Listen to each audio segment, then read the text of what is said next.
中共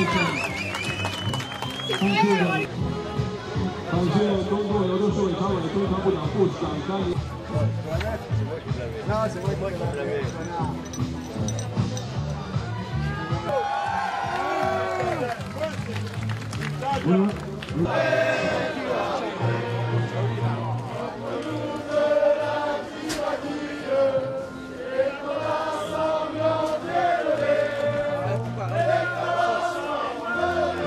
Je pense que c'est la plus belle course de l'histoire de l'aquabike mondiale, parce qu'il y avait tout.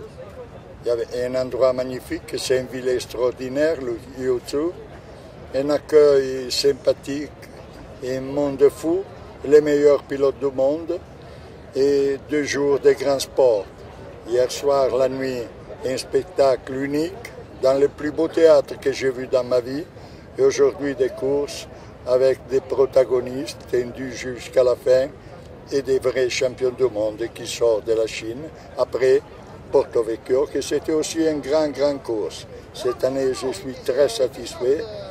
On a fait un championnat du monde en 2 manches. Il y a eu des petites histoires liées au passé. L'année prochaine, j'envisage, je tiens et je veux et je ferai 2 manches en plus pour faire un véritable championnat du monde en Europe et en Asie.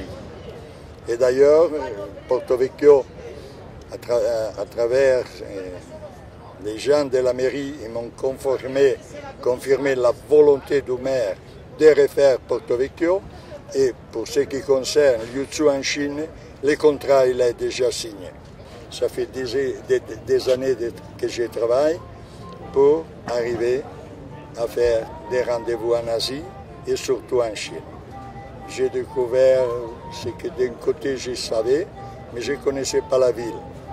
Et j'ai eu le plaisir et l'honneur d'inaugurer le 1er octobre la fontaine plus longue du monde. Je rappelle que le 1er octobre, c'est la fête sacrée de la Chine, et cette année, c'était le 60e anniversaire de la longue marche de Mao Tse-tung. Ils m'ont apprécié, ils ont apprécié mon travail, ils ont apprécié l'aquabike, et je suis le premier organisateur au monde qui a fait quelque chose de mondial en Chine, et j'ai la possibilité absolue de continuer et d'emporter en Chine l'aquabike mondial. C'est un grand honneur. Je tiens à remercier tous les organisateurs chinois, les sponsors General Motors et la ville et son maire.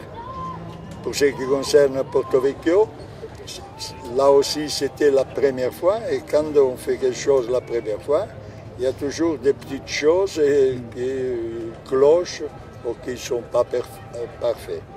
Mais le bilan, il est extrêmement positif. Et d'ailleurs, le président de la Corse et le maire de Porto Vecchio, le lundi, après la course, ils m'ont invité à boire un café avec eux et m'ont annoncé la volonté de faire 2010 la première manche et l'ouverture du championnat du monde qui vedra sans doute d'autres protagonistes importants.